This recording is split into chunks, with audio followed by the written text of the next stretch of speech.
Novembre 1957, au nord de l'État de New York. Dans la paisible petite bourgade d'Apalachine se tient une réunion peu ordinaire.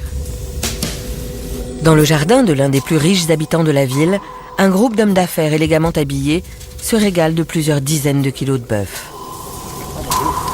Un spectacle inhabituel qui attire l'attention. Et les policiers locaux surpris observent à couvert. Ils ignorent encore qu'ils assistent à une réunion au sommet de la mafia américaine. Les principaux chefs sont tous présents. En fait, jusqu'à cet instant précis, beaucoup nient l'existence même de la mafia. Bien sûr, il y a des criminels aux États-Unis, mais le crime organisé, un gang utilisant des rites d'initiation secrets et un code de conduite appliqué sous peine de condamnation à mort, cela paraît relever du fantasme. De l'autre côté de l'Atlantique, en Sicile, la situation est assez comparable. C'est ici que la mafia est née et sur l'île, rien n'échappe à son influence. Pourtant, son existence même est souvent niée. Le secret et une stricte discipline font ainsi la force de la mafia.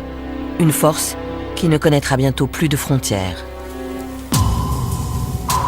En 1957, les mafias américaines et siciliennes deviennent internationales, en formant un conglomérat du crime qui brasse des centaines de millions de dollars.